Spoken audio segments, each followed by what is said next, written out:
We need to create some YouTube content, chat. Let us talk about the TCG format just for a brief second here. We need to create a tier list for post-Duelist Nexus meta, because even though Duelist Nexus is commonly referred to as like not that great of a set, I personally think it introduces some nice stuff into the format. I think it's worth talking about the format and how it changes after Duelist Nexus. Keep in mind two things this time. First of all, as always, this is a first impression of the format. Take it with a grain of salt. Last time I did a tier list, I came back to it after a couple weeks and reevaluated it. So I'm probably going to do that again. And then the second thing that you have to realize is that I am currently very focused on the Master Duel format, because the Master Duel World Championship is coming up in about 2 weeks. So I haven't even spent that much time testing these decks on stream yet, or even off stream. But I still wanted to give you my first impression on these decks, right? We're gonna hop right in, and I'm gonna tell you what I think of the new decks and also where the old decks kind of go. Before we start, a quick word from today's sponsor, which is Sleeve Chief. They are opening their US office very, very soon on July 30th. Everyone from the US can now also order from Sleeve Chief.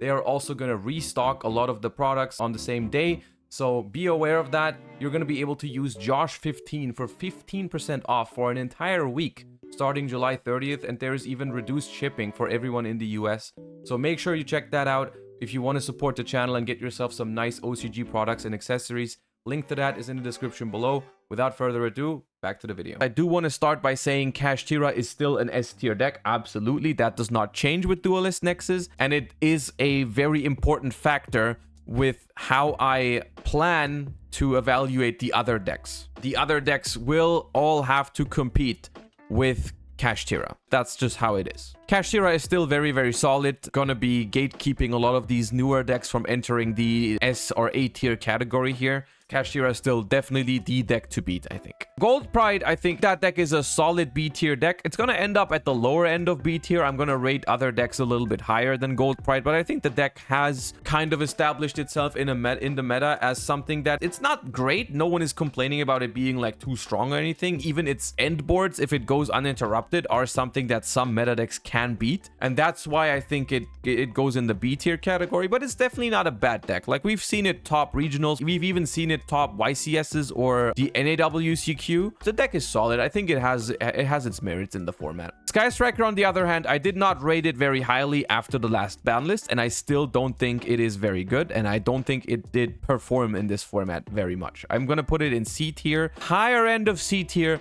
but I think the cards simply feel a little bit outdated. The only deck that I really liked with Sky Striker cards was like the going second Sprite deck that used engages and stuff, but that doesn't really count as a Sky Striker deck. Like, Sky Striker Pure just hasn't been that great. Rika Sun Avalon won the European Championship. I think it is a solid A tier deck. I am personally going to evaluate it towards the bottom of A tier at the end, I think. And this is, once again, this is something that I am not so sure about, because of course the format hasn't happened yet. But I think that there are a couple decks in Duelist Nexus like Synchron, Infernoble, and Manadium. Those decks, I think, are decks that people are going to want to have hand traps against. And if those decks are part of the meta and people respect them, then people are going to play more hand traps rather than board breakers. And that is something that Rika does not like. Rika prefers to play against board breakers because the deck has multiple ways to stop cards like Lightning Storm or Feather Duster or Dark Ruler. It doesn't really affect it that much because you still have like Rika Sheet interruption, Rika Princess interruption from the graveyard. You don't want to get hand trapped on your important pieces. Like, you don't enjoy getting ashed on Sowing, you don't like getting Veilered or Impermed or Mournered on your Jasmine. So Rika is still a very solid deck, but it was better pre-Dune than post-Dune is what I'm trying to say. As for these new 3 decks, it's like a combo brigade here that we're getting support for in Duelist Nexus. Synchron, Infernoble, and Manadium are 3 decks that I think have decent potential. All 3 are similar in their game plans as to where they try to be a very combo heavy deck that tries to do a lot on the first turn. In terms of how much I like each individual one of these, I think Synchron has the potential to be up there. I think Manadium also has the potential to be up there.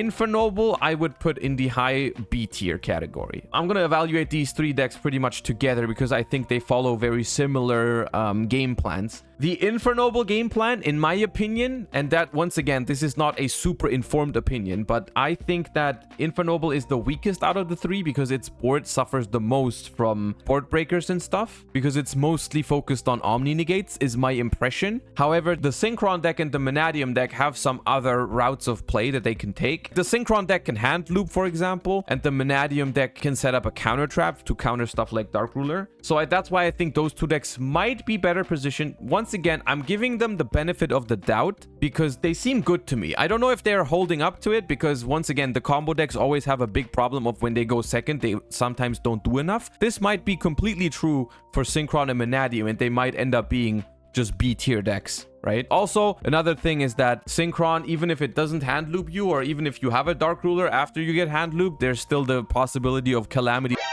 This is the worst thing I've ever seen in my life. Ugh.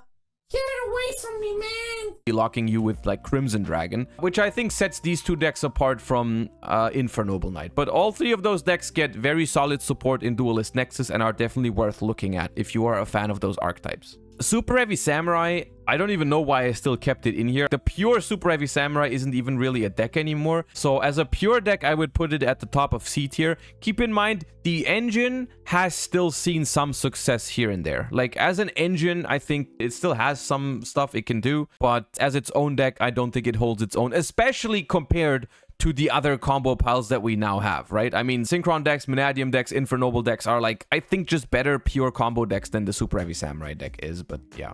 Altergeist is getting support. The support cards in Duelist Nexus are not bad for Altergeist. I've talked about this before. I've talked about it in the previous video. I think Altergeist is maybe a bottom B tier deck. I think there are better options. If you want to play a trap deck, there are better options. If you want to play a mid-range / combo deck, I think there are better options. I still don't think the cards are terrible. So maybe you can try it. Maybe you can have some success with it at like regional levels, but I don't think it's going to be a great meta contender. Branded is just a very solid A tier competitor. I don't think Branded is S tier simply because it has too many inherent weaknesses. Ash as always, and then like it doesn't have that much room for non-engine for when you go second. Especially that's a problem when you face decks like Synchron, Mannadium, or whatever. If those decks go into the format and like Branded only has the room for like a couple hand traps or a couple board breakers, you're not gonna have a great time. So I think Branded is not an S tier deck, but it is very solid, so it belongs here. Pretty much the same, I would say, is true for Dragon Link. I was very, very impressed by Dragon Link's performance this format. I think Dragon Link might even be better than Branded right now. I think Dragon Link is very, very good against like a lot of the decks except for Kashtira. But even against Kashtira, you have like a couple of win buttons, right? Like you can have like a couple board breaker cards in your Dragon Link deck and just beat Kashtira that way. I'm a fan of Dragon Link. I think it's performed really well in the past format, and honestly, I don't see a reason why it wouldn't keep performing, because the matchup against decks like Synchron, Mannadium, like the new stuff, the matchup should probably be okay.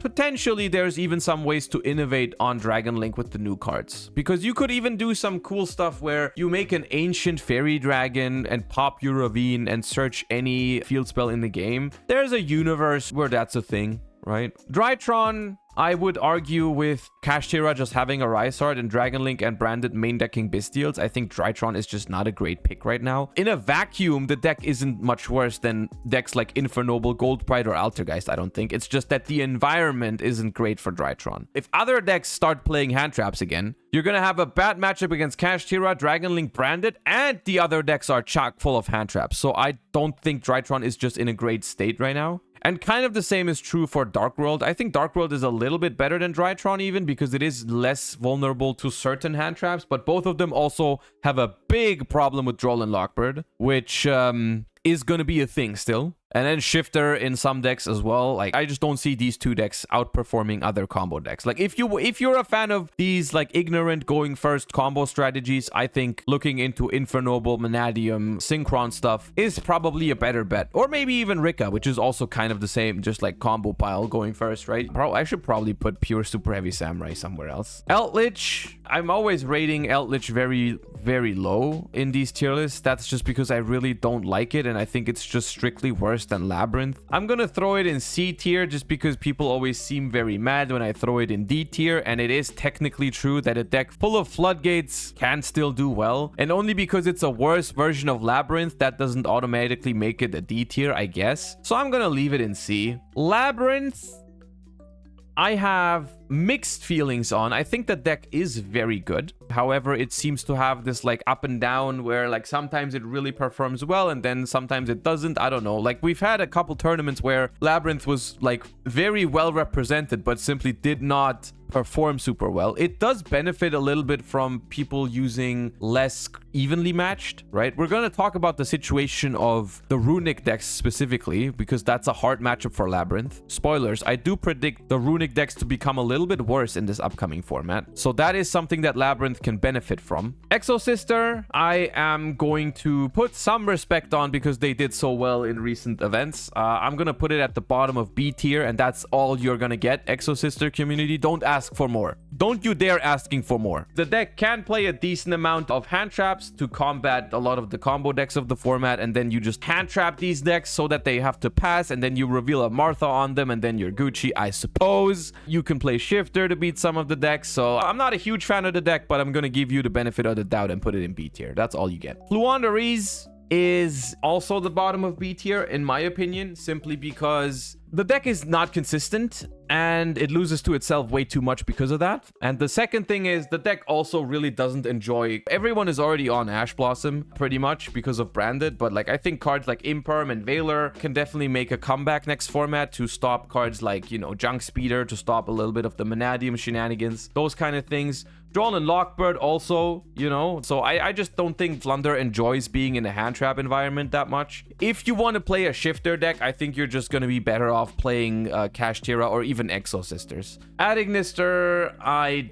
don't see a great reason. I mean, okay, there is some merit. Like I said, hand traps are getting better next format, I think. And the Cyberse decks benefit from that. You can just throw a bunch of hand traps into these decks and one card combo your opponent. I think the best one is Marincess, which I'm going to throw in the middle of B tier because the deck just doesn't do anything super unfair, but the deck is solid and it gets to play a lot of hand traps. At Ignister, I'm going to put at somewhere in C tier because if a lot of people play a lot of hand traps, it's a little bit harder to pull off the combo. But if you do, some of the decks in the format simply don't have an out to the towers, maybe, because I don't think people are going to play a lot of kaijus in this upcoming format. So that seems fine to me. One thing that At Ignister suffers from a little bit is that Purely is going to be a big deal, and if Purely is a big deal, people are at least going to side deck cards like Kaijus or Herald of the Abyss, and that is a problem for At Ignister. So that's why I don't think the deck can break B tier this format. I don't think so. It might even be a little bit worse than something like Dark World. And then Mathmech, honestly, I also don't think is very good. I've actually thought about this, but I think, yes, it can play a lot of hand traps in a hand trap heavy format, which is technically a good thing. However, with one circular only, you also have a big problem against a lot of the hand traps, because if you rely on, like, let's say you play the Spirit engine or the Firewall engine to get into a rank 4 to search your circular, if that rank 4 gets negated by a hand trap, you just don't play, right? Because you only have so many copies of Circular, and even if you play 7 with 3 Small World, 3 Signet Mining, and the 1 copy of Circular itself, you're not going to open it that often. And every hand that doesn't hard draw Circular kind of loses to Valor, Imperm, Ash on the rank 4. So I just don't think Mathmech is very well positioned. I think you're much better off playing something like Marincess, where your combo is slightly less powerful, but it's a lot more consistent because you can have a lot more starters. I think Purely is the other S tier deck in the upcoming format, and I think it's the only other deck I'm going to throw all the way up into S tier. I probably even prefer it over Kashtira, but I think Purely becomes phenomenal with the new XYZ. The new XYZ fixes all the problems that Purely had in this current format. It's very good going first now with setting up the trap card very consistently, and like Sleepy Memory being mentioned on an XYZ is huge. And the deck has some very, very cool going second lines with like Happiness, Zeus. It's like one of those decks that plays very, very differently when going first or second and is very rewarding at that. I think that's very cool. So I'm very glad that we have a S tier option that I think does that. I'm a big fan of Purely in this upcoming format. Rescue Ace is getting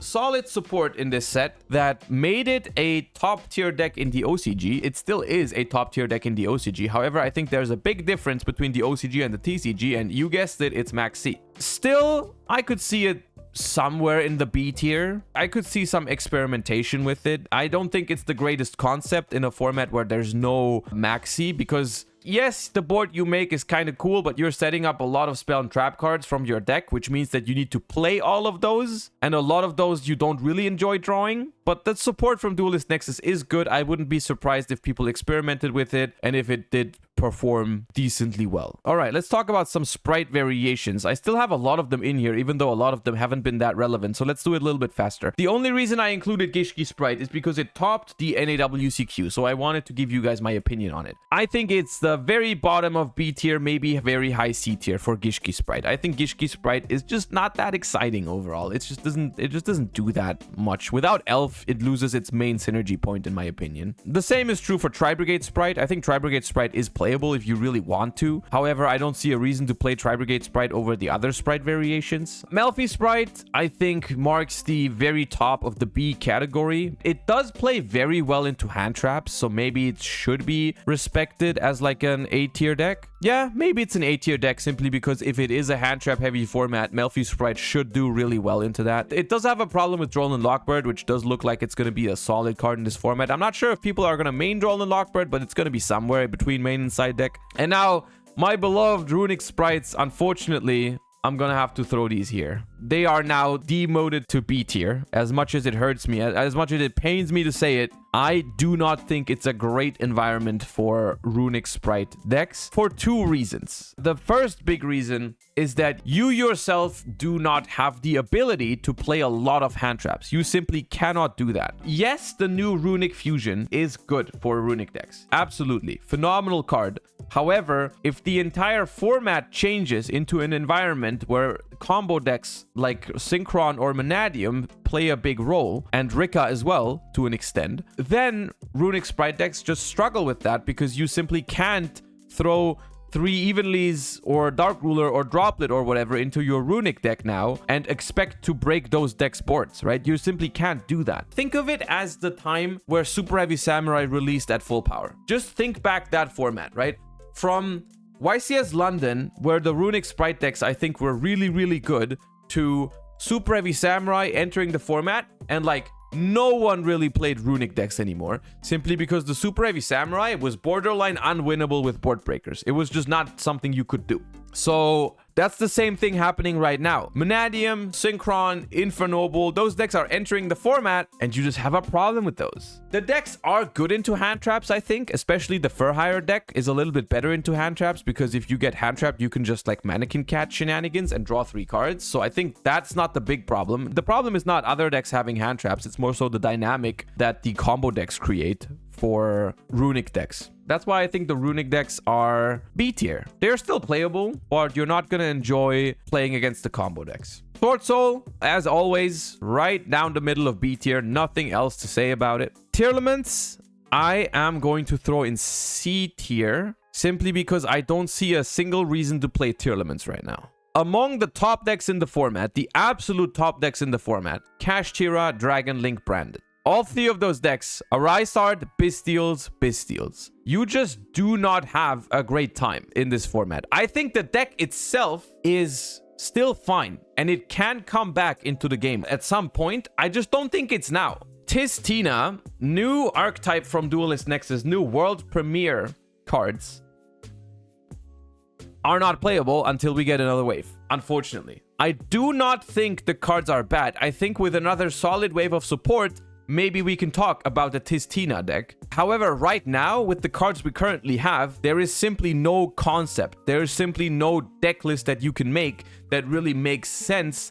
So I'm just going to have to put it into unplayable because I don't even know how I would play it. Simple as that. Trap Tricks, I think, are very top of C tier. I think the deck is okay. I don't think it's great, though. If I put Tearlament in C tier, I think I put Trap Tricks in C tier as well. Okay, Unchained, and this is going to be a very, very, very uninformed opinion because I have no idea how good Unchained is with the new cards. However, I have read the new cards, and the new cards sound really, really nice. Now, because I don't know enough about Unchained, I'm gonna just throw it somewhere in B tier because in my mind, there's a chance that this deck is playable because the new cards really, they sound insane to me. If you want to try this deck, go for it and maybe you're gonna be successful with it. I plan on trying the deck myself. The only reason I haven't yet is because Master Duel Worlds is coming up and I haven't had the time to try Unchained. However, I do think there's a world where with the new Link 2 and the new main deck monsters, there's a world where you can play this deck now. And that's why I'm gonna throw it somewhere in B tier. Vanquish Souls, I think, is a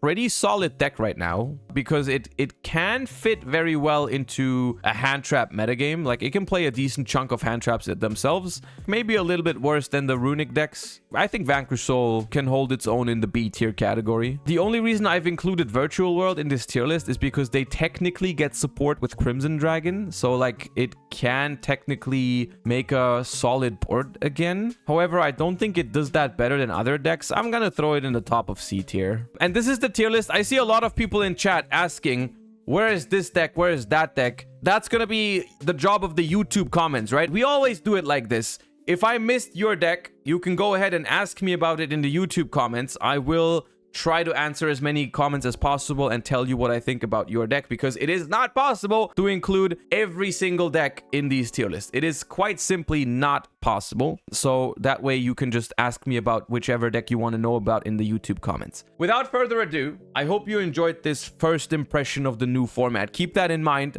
First impression. We're gonna go back to this in a couple of weeks and see how spot on this was. We did pretty well last time. Let's see how we did this time in a couple weeks. Until then, hope you enjoyed watching. Please consider subscribing to the YouTube channel if you haven't yet. And I hope you have a wonderful rest of your day. And I'm gonna go back to streaming. See you guys next time. Bye bye. Peace.